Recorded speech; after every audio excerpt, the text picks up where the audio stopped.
and thank you so much for being here today to participate in the Minnesota State House District 53 Candidate Forum. I am Lori Steiger. I'm the president of the Woodbury Area Chamber of Commerce, and we are delighted that you are participating in this forum. It is essential for us to provide a platform for you to learn more about our candidates and to make good voting choices. And so with that, we will also be offering the House District 53A and 53B in the same type of forum on October 6th from 3 to 4. It will be live streamed. And the Woodbury City Council forum will be October 13th from 3 to 4, and that will also be live streamed.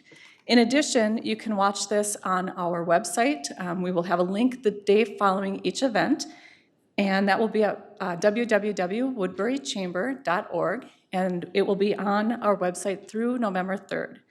With that, it's my pleasure to introduce our moderator for the afternoon, Mark Young. Mark is with Crossroads Property, and he serves as the chair of our Government Affairs Committee. Mark.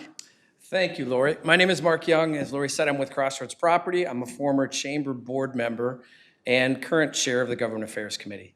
It's my pleasure to serve as your moderator today. I can assure you this forum will run much smoother than the presidential debate did earlier this week. I would like to welcome Senator Susan Kent and her opponent, Mary Giuliani Stevens. The guidelines and format for this candidate forum are as follows. So the Woodbury Area Chamber of Commerce provides a platform to allow candidates to share their positions and viewpoints. The chamber is a neutral party in these forums and does not support a specific candidate. Due to COVID-19 restrictions, this event is closed to attendees, but is being live streamed on Comcast Channel 18 and will be recorded. A link to this recorded session will be on the chamber website, and there will be no fee to view this forum. The questions today were generated by the Woodbury Government Affairs Committee, as well as submitted by members at large. Candidates will have up to 4 minutes for opening statements, and the same time allotment for the closing statements. Candidates will be provided with the same questions to answer, and will alternate who answers the questions first. They will be given up to 2 minutes to respond to each question. A timekeeper will raise her hand when they have 30 seconds remaining. Candidates do not need to use the full time to answer the questions. The candidates today received these questions 30 minutes prior to the start of this forum, so they just got them here. We'll begin with opening statements. Senator Susan Kent, you may go first. Thank you, Mark, and thank you, Lori, and thanks to everybody from the chamber and the folks from the city who are helping put this together. I know we usually do this in a different format, but I'm glad you guys are pulling this together for people to hear it. I'm Susan Kent, and it's my privilege to represent the people of Woodbury, Landfall, and the southern parts of Maplewood and Oakdale in the Minnesota Senate. My husband Chris and I have lived in Woodbury for 16 years with our son Andrew.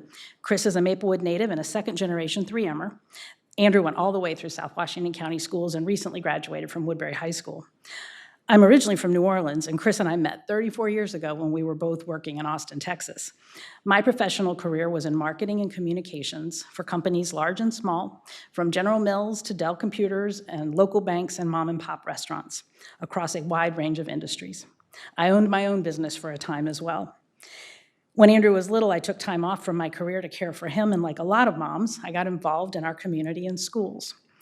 In 2012, some local folks who knew my work in the community suggested I run for the state senate. First time I had run for anything since high school, and I was honored to be elected and to serve. I am deeply grateful to the commitment of people to our community's future and for the thousands of conversations we have had over the years.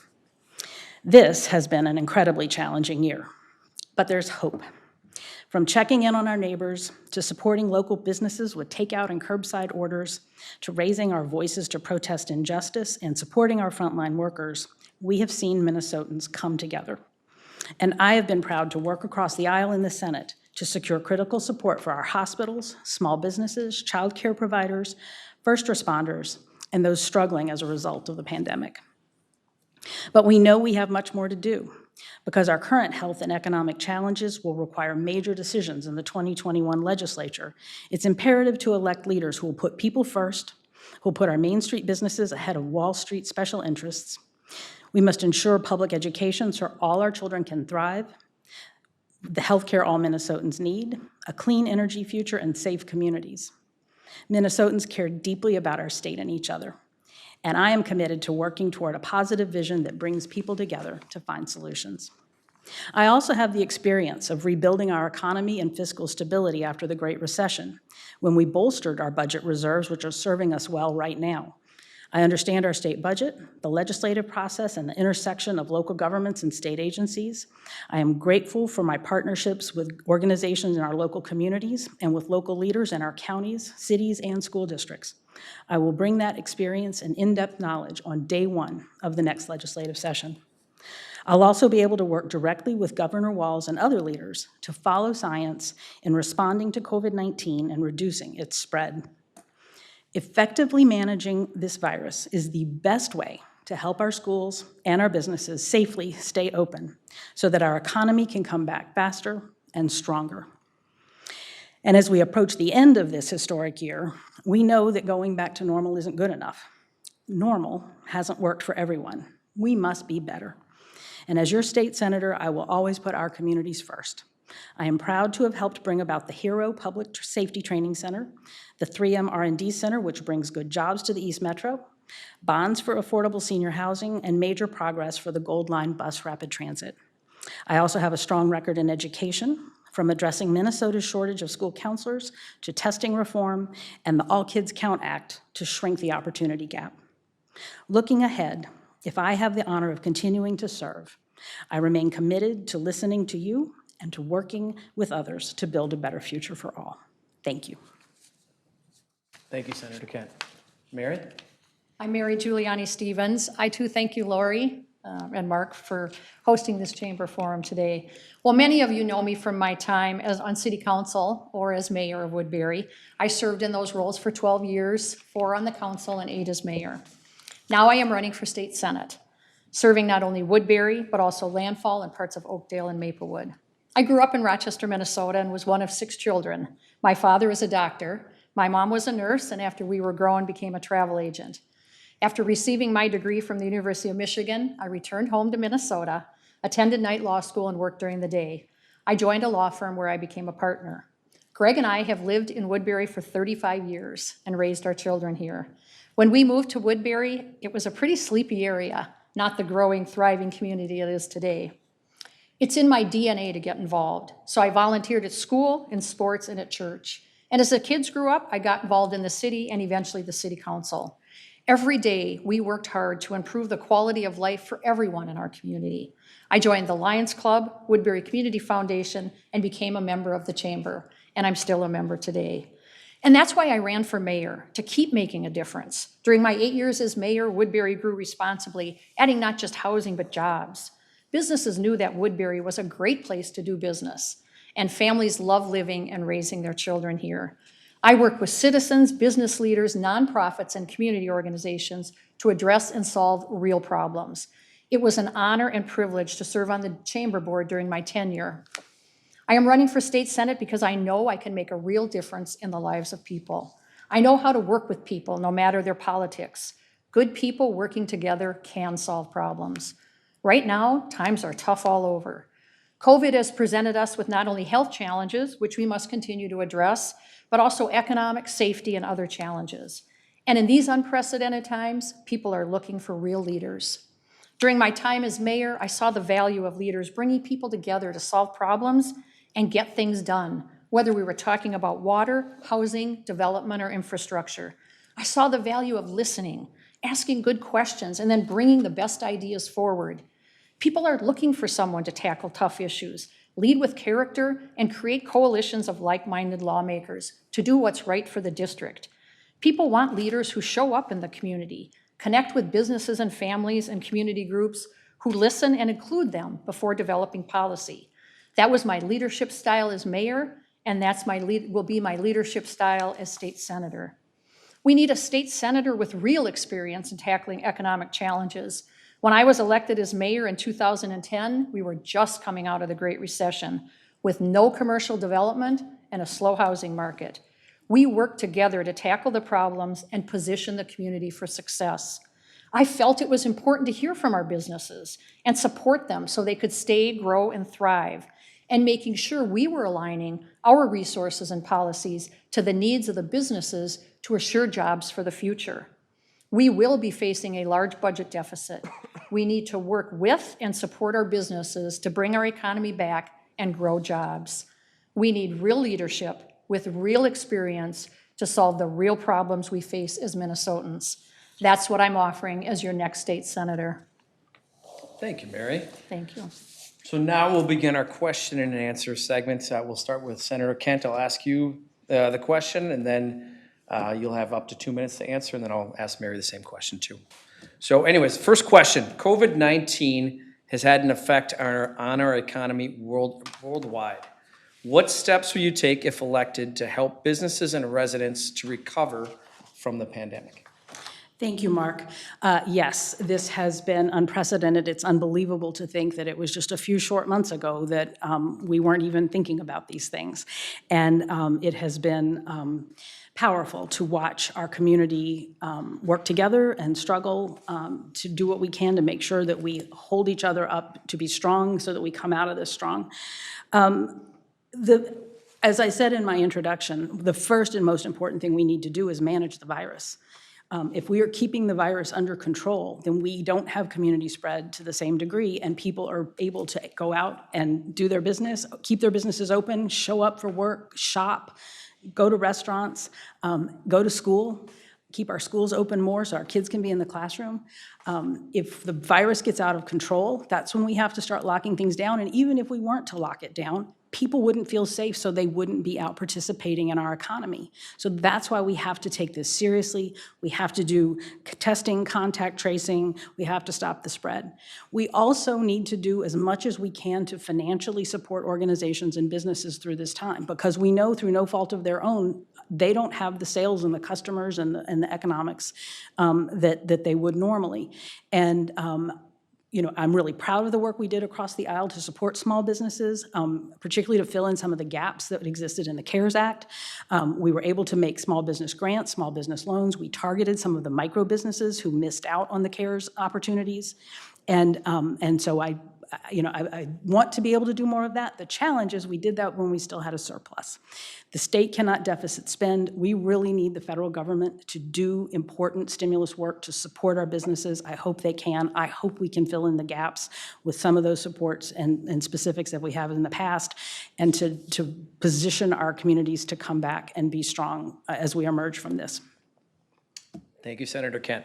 Mary, I'll repeat. COVID-19 has had an effect on our economy worldwide.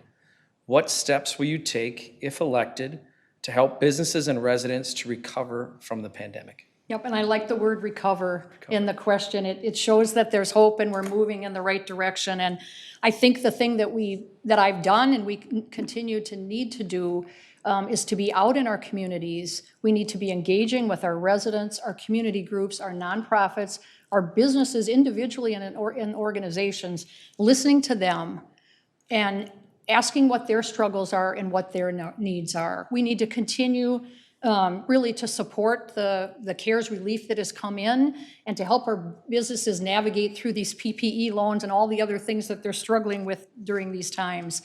We have to make sure that we're asking them the right questions and we're listening to them so that as we're developing policy as lawmakers, and I learned this in being mayor, that we're not putting up roadblocks or barriers to help our businesses or our families thrive within their communities.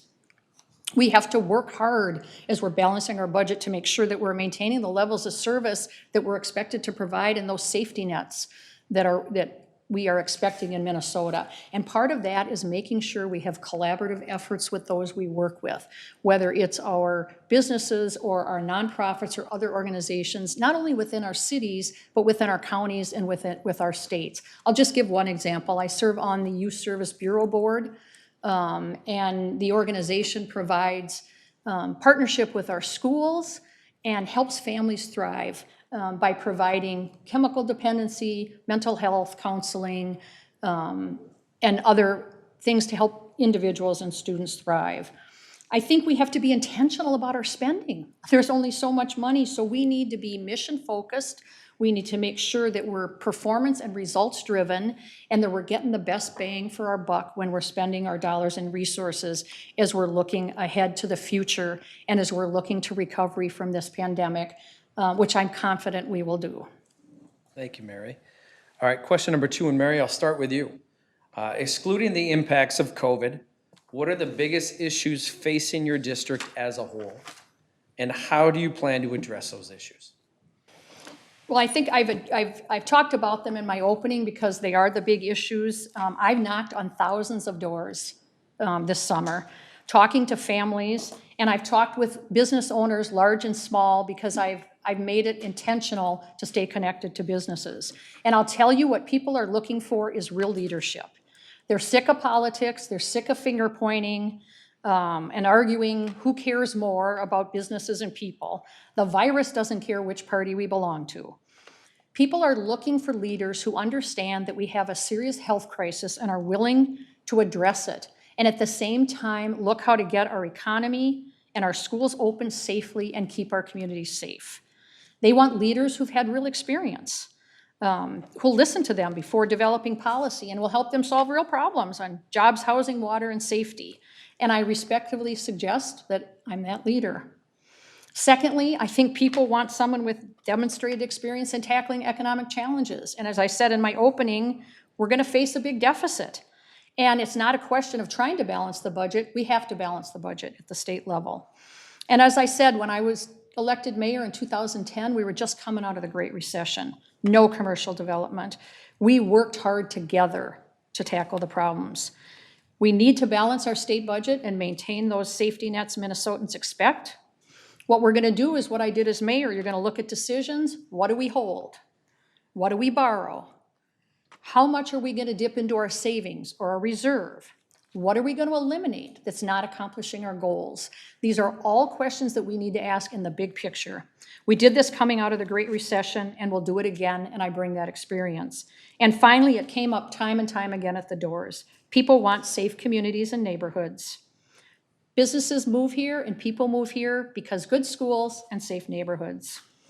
I want to work with our police. I support our police, and I'm proud to be endorsed by the Minnesota Police and Peace Officers Association. These men and women live in our community and care about our community. And I have demonstrated I will work with others as we continue discussions on reform, so all community members in our cities feel welcome, connected, and safe. Thank you, Mary. Senator Kent, I'll repeat, excluding the impacts of COVID, what are the biggest issues facing your district as a whole, and how do you plan to address those issues? Thank you, Mark. We're so focused on COVID and its impacts right now, and partly COVID has revealed some of the issues that were already there, just made a brighter light shine on them. But as I think back to things we were working on before in the legislative session, everything got turned around. I think about the things that I've been hearing from members of our community, across our communities, in all our cities. Growth continues to be a big issue. How we manage that, how we handle that. I hear that from folks. People have some concerns about how we're going to do that. One of the areas in that is housing. And I hear about that from our businesses, that they are concerned that they're having trouble getting folks into their jobs that they need to have filled because there aren't places nearby that people can live affordably necessarily. We also know seniors have struggled with affordable housing, and I have worked with the city and the county to try to make sure we get housing bonds to bring in affordable senior housing. And that helps open up the entire housing market if seniors have a place that they can move into, and then the house that they've been living in moves into inventory for a family. I hear a lot from both community members, but also local leaders about the different local budgets that have been struggling, even before COVID. Our schools have constantly had to go out for referendums to make sure that they don't have to make budget cuts. Our cities, they're struggling with public safety, and we have worked to try to do some tax provisions that would give additional funding to our cities for public safety. And the other thing that I'm hearing is that this issue of equity and inclusion is a serious issue in our communities, and we've had some important conversations, and I've been privileged to be a part of those conversations. I have no doubt that the leaders in our local communities are committed to making sure that everyone feels like there is true equity and justice and safety for everyone in our communities, and we need to continue having those conversations, because I believe a lot of people have realized, both whether it's public safety and law enforcement, or whether it's our schools and our businesses, that the opportunities need to be opened up to everyone. That's what we stand for. That's what people here in our communities and in the East Metro really believe in our hearts. We just need to keep being intentional about that and make sure we're delivering that for everyone. Thank you. Senator Kent, how will you work with the business community to help them grow and prosper? Well, it's been my privilege to work with the business community for the past 8 years in this role, and I have treasured those conversations and the opportunities to help them solve problems that they may be having in dealing with state agencies where they're finding regulatory hurdles. When we see that there's a solution that may, sometimes those are very specific solutions and they just need some help navigating to get to that solution. Sometimes we identify problems that are more systemic and that we need to make changes on a policy side that will help make sure that those businesses are able to respond and grow. I had an interesting case recently involving actually clean energy and solar panels, and this is a new upstart segment of business, and they are trying to build that out, but because of some of the regulatory issues that exist, it gets in the weeds, but it's slowing them down. And so we have had those meaningful conversations with the agencies and the entities to try to make sure that this growing, burgeoning part of our future economy has an opportunity. And those are the types of things we keep doing.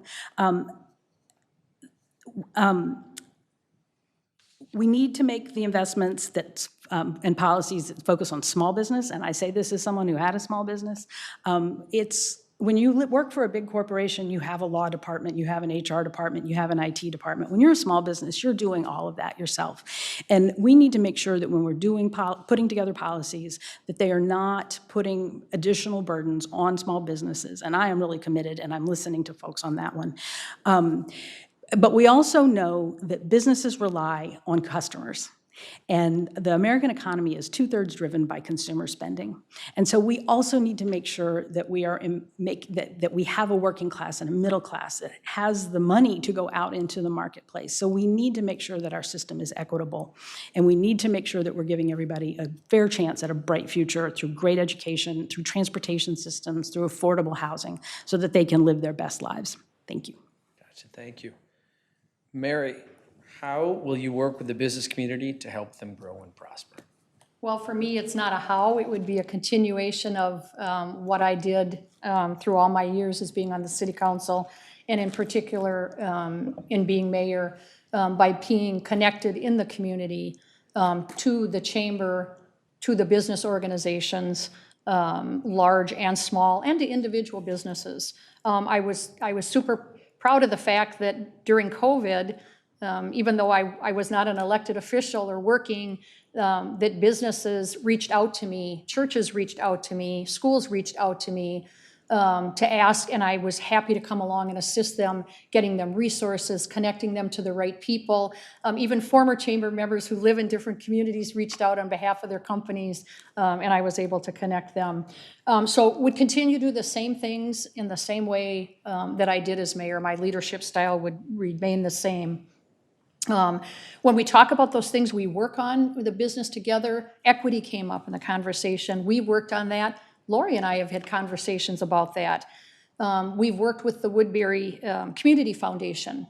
The city partners with them on the Citizens Academy. In 2013, we brought culture and diversity to that program.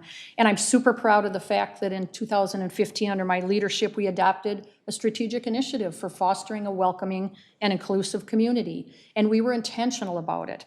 And we included workshops, and we made numerous changes to hiring practices. And in that, we've had communications with the chamber on how the chamber can adopt some of those things. So looking forward to having that go with our businesses. Again, we worked closely with the business on transportation, whether it's local roads, county roads, or the Gold Line, BRT. Many years on that, and we'll continue to move forward on that. Very proud of the fact we work with the county on open to business. so that our small businesses and our entrepreneurial businesses could have access to resources and capital that they never had before. Thank you, Mary. Next question to Mary. What are your views on state mandated paid leave programs? This would be required paid time off for sick leave or family leave. How much time off is appropriate? How should this time off be funded, and who pays?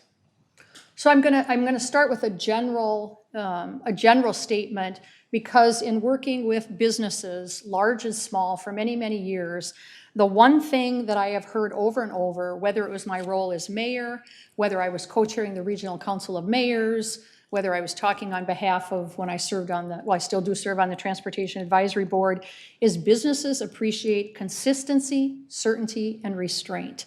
And when we're looking at things, that's the lens I look through. With respect to mandates, I'm not a one-size-fits-all. Businesses aren't the same size. They're large, small, and everywhere in between, and some just starting up. Paid family leave, it's a worthy goal. And I agree with the goal. I think parents are pulled in a lot of directions and got to take care of your kids and elderly patients, and if you need help, you know, childcare costs are high. I don't support the family leave bill that was introduced by Senator Kent, where the government would tax every employee and every employer to pay for. I did my research because businesses came to me and said, we have real concerns about this program. And it turns out it'd be about a $2 billion program. And every employee, regardless of need, and every employer, regardless of use, would be required to participate.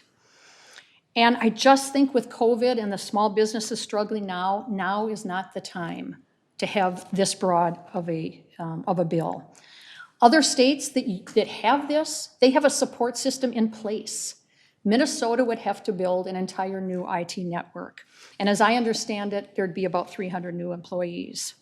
All employers I have talked to value their employees, and they want to provide as many benefits as they can provide. Let's give them some flexibility on whether it's paid family leave. Is it more flexible hours? Is it more time off? Is it job sharing? Is it saving for college? I think there's lots of options we can talk about that can be on the table. Thank you, Mary. Senator Kent, what are your views on state mandated paid leave programs? First, I want, No, go ahead. okay. First, I want to say, because in the question, there are two different programs, so I want to just separate because they are separate in how they work. One is the paid time off for sick leave, which is when you have the flu and you need to take a few days off. And something that I think a lot of people came to appreciate because of the pandemic, that when people feel like either going to lose their job or they're not going to be able to put food on the table for their kids if they don't show up at work, that then jeopardizes not only their own health, but everybody else's health.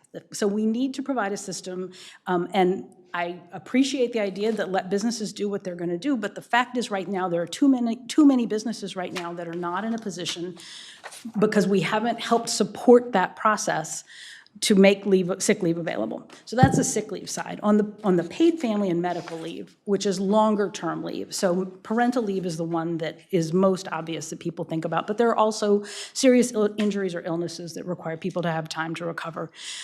I want to say one statistic, because this is something that, and there are many, but one that really hit me is that 25% of new mothers go back to work within 2 weeks of giving birth. That's not okay. And I think we have an opportunity to really support our families in a different way. This is not a whole new thing. This is being done in different states. The proposal that is on the table that has been on the table in the Minnesota legislature, which was blocked by Senate Republicans, they wouldn't even give it a hearing. They wouldn't even let us come together and work on the bill and be responsive, because that's how you do it in the legislature. You have to have hearings, you bring in amendments, it is that process. We didn't get to do that. And we want to have those conversations and keep this dialogue going because it's too important.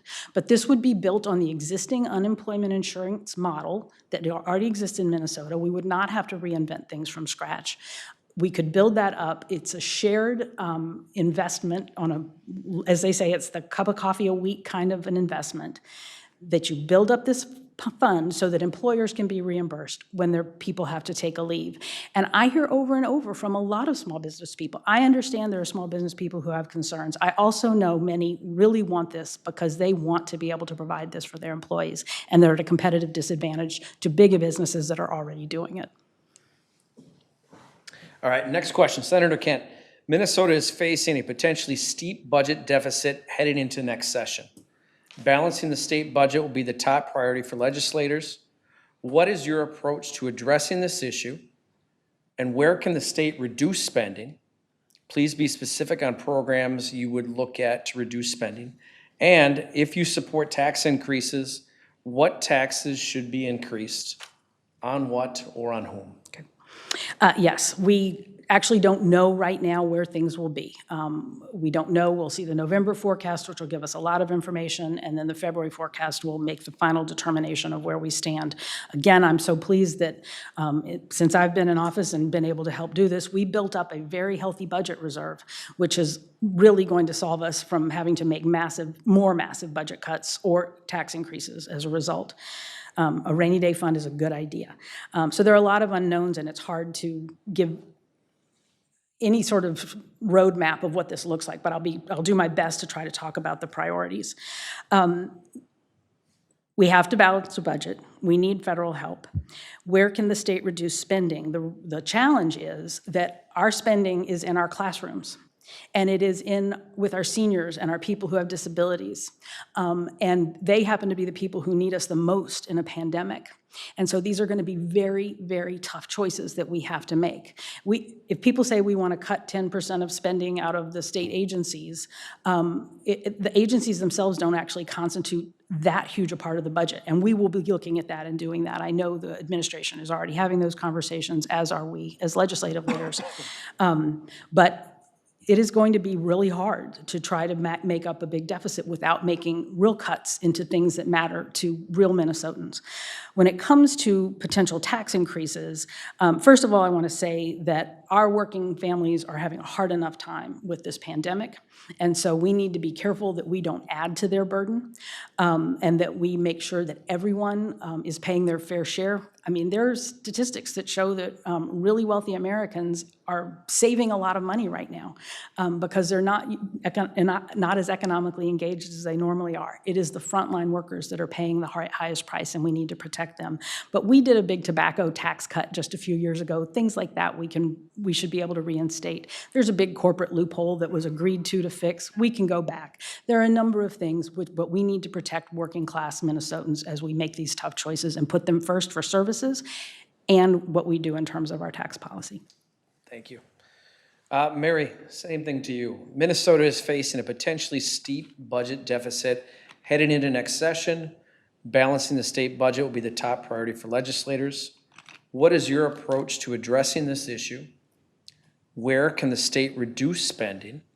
Please be specific on programs you would look at to reduce spending. And if you support tax increases, what taxes should be increased? On what or on whom?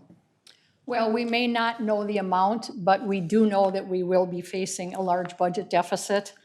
I do think that one of the things that you do is you direct your agency heads not to cut by a certain percentage. What you direct them to do is ask them to zero in on what's mission critical, high impact, and ask them to make the decisions. They know their departments best on things that can be delayed, things that can be deferred, things that are necessary, things that aren't working very well and could be cut. So really good questions to be asked. We have to be intentional as we're looking at the budget moving forward. I believe in performance-based measurements. Woodbury always received the highest grades there, and it's important to know whether things are working. If they're working, I'm committed to putting resources into making them continue to work. If they're not, then we need to get rid of them.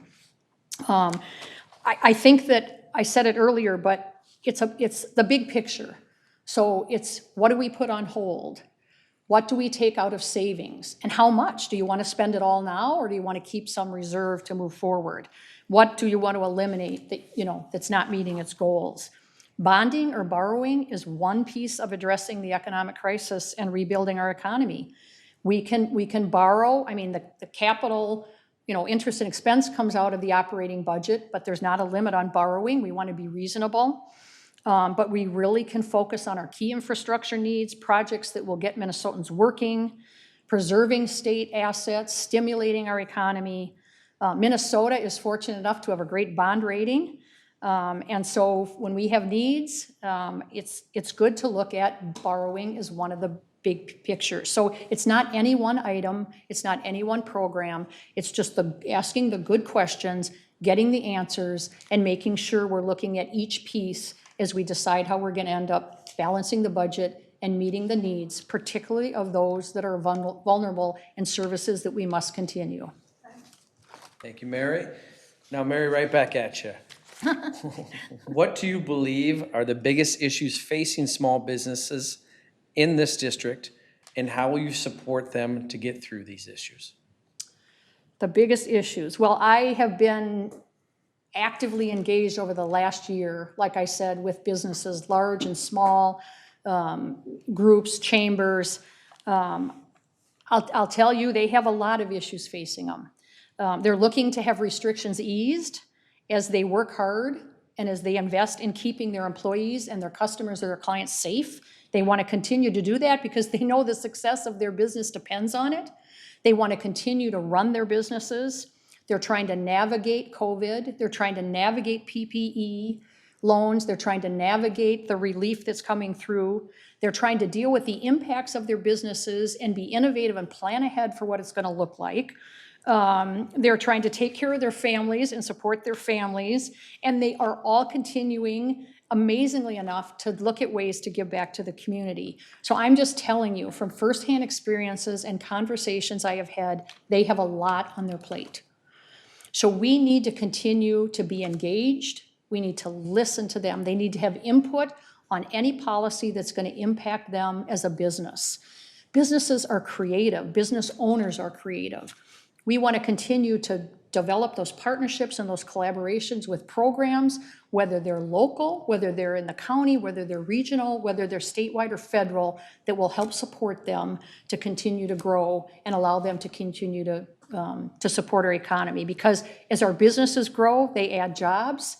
As we add jobs, people spend money, build homes, our communities thrive. So it's paramount that we continue to do that. I did it as mayor, and like I said earlier, my style will be the same, my outreach will be the same, and we'll continue to engage and collaborate and work together to support our businesses in the community. Thank you, Mary. Senator Kent, what do you believe are the biggest issues facing small businesses in this district, and how will you support them to get through these issues?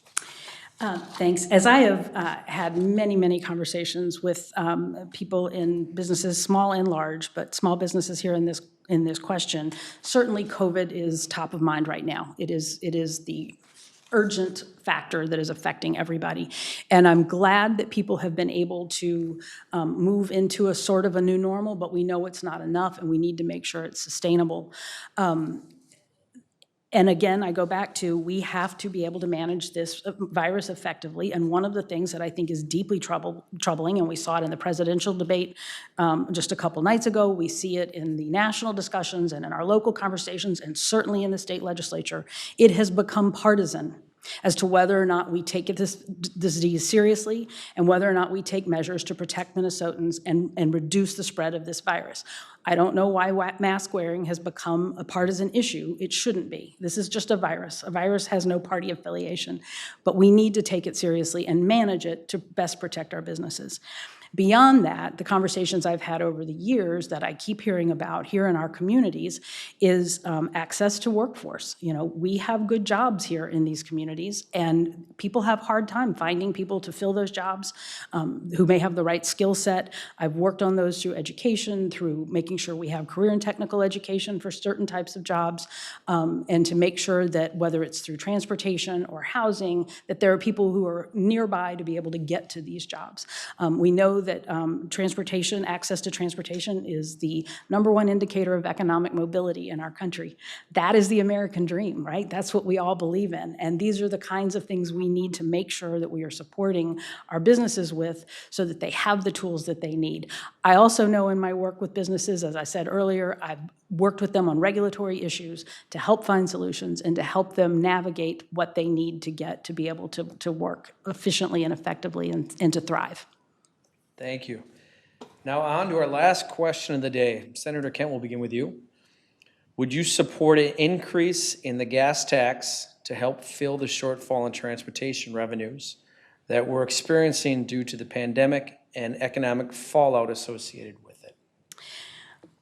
I'm going to answer this question, but I want to put it in a slightly different context because I don't know that I think that the gas tax increase in response to the pandemic is the right solution. But I do think, and this has been going on for years, we really need to look at how we fund our roads and bridges and make sure we're doing it in a way that is sustainable, because it has not kept up with our need, and it has limited Minnesota's ability from an economic development perspective to be able to meet those needs. I have historically supported a gas tax back when the economy was better.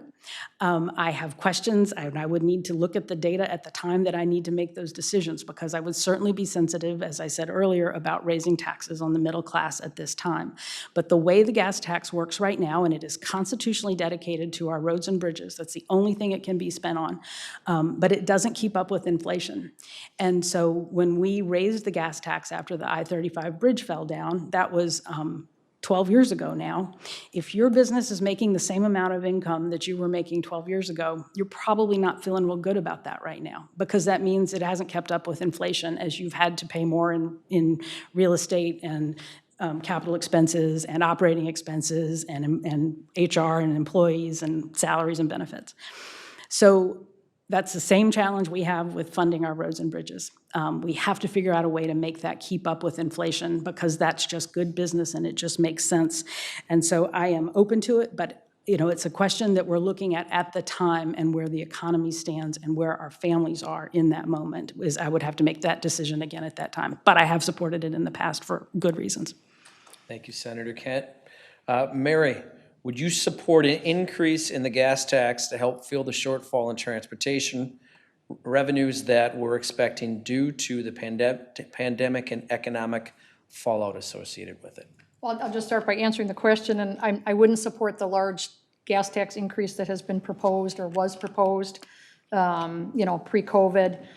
Really, I've been involved in a lot in the transportation area, and I know that the success of our communities and our economy depend on a good transportation system. So whether it's our roads, our bridges, our airport have been significantly impacted by COVID, or transit, and we do need comprehensive funding for a balanced transportation system. And really strategic infrastructure investments that are going to be smart and sustainable. When I co-chaired the Regional Council of Mayors, transportation was a topic that we covered regularly, if not every meeting, continuously. I serve on the Transportation Advisory Board. When I was mayor, I was a Metro Cities appointee to that, and after I stepped down as mayor, I applied for and was appointed by the Met Council to serve as the citizen rep for the East Metro side on tab. And we are waiting now, because they are looking at all of the impacts that COVID has had on buses, on aviation, and we're going to wait and see what comes back on that. But I think with respect to how we approach funding, we look at it the same way. It's got to be comprehensive when we have to look at different things. We have some general fund dollars in for transportation, and I think that's fair. I talked about borrowing. Bonding is a great way to invest in some of our infrastructure needs as we move forward. And I'm very involved for, over a decade, maybe even longer than that, in the Gold Line that's going to service all of the communities in this district: Landfall, Oakdale, Maplewood, and Woodbury. And we continue to leverage those federal dollars. Minnesota pays in those dollars. We want to leverage them to come back and be invested in our bus system. So again, it's a challenge, but we'll continue to move forward on that. Thank you. Thank you, Mary. Well, that ends our question and answer segment. Now we'll move into closing statements. So each of you have up to 4 minutes to share your closing statements, and Mary, we'll begin with you. Well, again, I'd like to thank the Chamber for hosting. Lori, thanks for your leadership, and Mark for moderating. And South Washington County Telecommunication, I know they're back there somewhere, but they've been a great partner in our communities. So I want to thank them for being here, and to the city for the use of the hall. Senator, thank you as well. I'm running for state senate because I know I'll make a real difference in the lives of people. I know how to work with people no matter their politics. Good people working together solve problems. We've done it in our communities, and we can continue to do it and solve real problems. Right now, times are tough for families and businesses. COVID has presented us with not only health challenges, which we must continue to address, but also economic, safety, and other challenges. And in these unprecedented times, people are looking for real leaders. I believe I have the leadership necessary for that role because of my background as an attorney, as a partner and owner in a law firm, as well as my experience as mayor. In 2018, I received Citizen of the Year from this chamber and Leader of Note from all the East Metro chambers. It was an honor to receive these awards because it came from business leaders and because, to me, it recognized our collaboration in working together to build better communities for everyone and working together to drive innovation and look for better solutions. I'm proud to support and champion small businesses and entrepreneurs. We worked hard at this under our economic development strategic plan at the city, and then we're excited to partner with the county on the Open to Business, which offers resources and capital to small businesses and entrepreneurs. It's been valuable to be a member of WOW, Women of Woodbury, a networking and support group for women who own their own businesses and are always looking for ways to support each other and give back to the communities in which they live and work. I learned a lot from them during these challenging times of COVID. And while I was not an elected official in the past years, I chose not to run for a fourth term locally. That hasn't stopped me from working alongside our chambers, our businesses, and our community groups to stay in touch, provide information, and connect where I could, and continue to work with you to serve the needs of our communities. We need a state senator who has real experience in tackling tough economic challenges. We did that coming out of the Great Recession. Most of you will remember we had no commercial development unless we counted the McDonald's that was torn down and rebuilt itself that year. And I'm proud of reinventing the business outreach program to listen and learn from you. What brought you to locate your business in Woodbury, what we could do to support you so you could stay and grow and thrive, and so we could align resources to policies to meet your needs to assure jobs of the future. I'm honored to have received the endorsement from the National Federation of Independent Businesses for my commitment and concern for small businesses.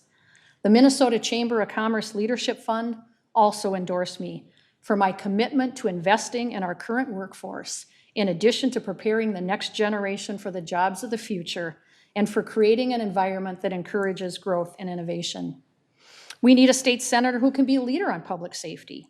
People move to Woodbury and businesses locate here because of our good schools, our parks and trails, and safe neighborhoods.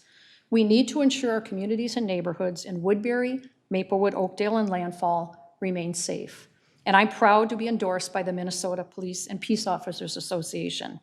And I have and will continue to engage with others to implement meaningful reforms so all community members in our cities feel welcome, connected, and safe. We need real leadership with real experience to solve real problems we face as Minnesotans. That's what I'm offering as your next state senator. And if you happen to live in the district, I respectfully ask for your vote. Thank you, Mary.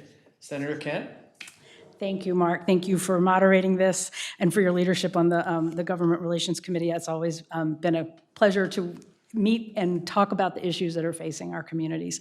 And Lori, your leadership as well, and for hosting this, and for everyone who's made this possible, and to everyone who's watching, and for being engaged. Politicians love to say, you know, this is the most important election of our lifetimes, but given everything that is going on in our communities and our country, this really is a very significant election. And so I appreciate everyone who is engaging in these conversations and thinking about our future, because that's what I know about our community, you know, having had so many conversations with people across Woodbury, Maplewood, Oakdale, and Landfall all these years, to know that people care deeply about their community and about their neighbors.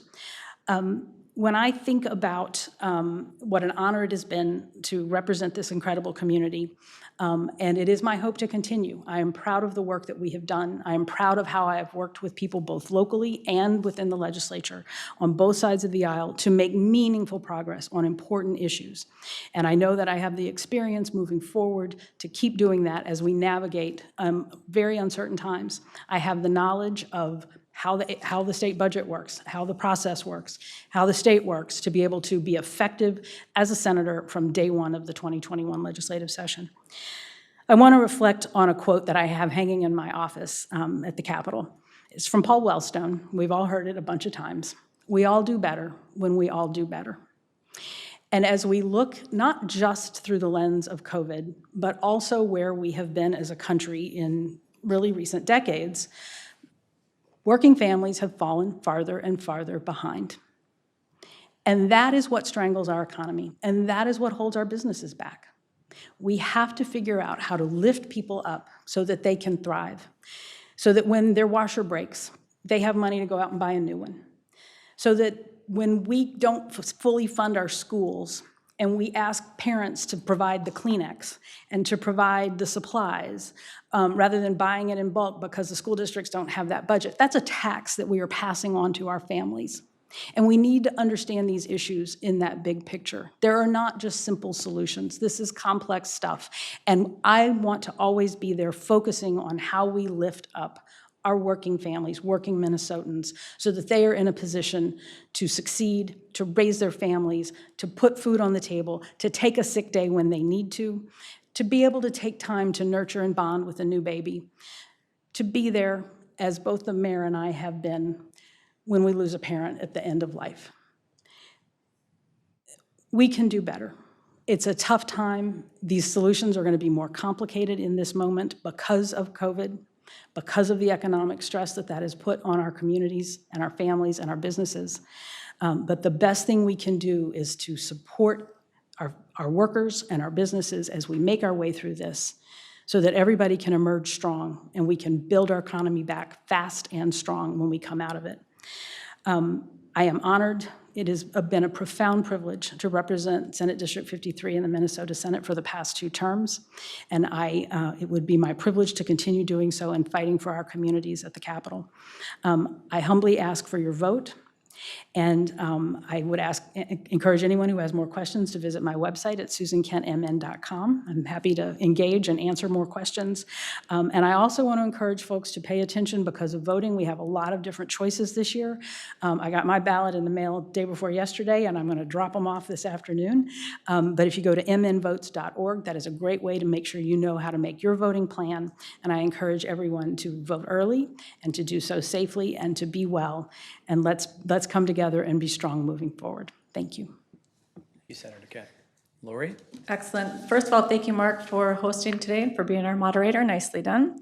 What a joy and what a privilege it was to watch 2 leaders speak respectfully and professionally and to maintain decorum. This is true leadership. I am proud to have hosted this and facilitated this for you. Thank you very much for being here. Thank you for your ongoing support of the Chamber and our businesses. And we would like to just remind the public that the next forum will be the House District 53A and 53B on October 6th. Thank you very much. Thank you.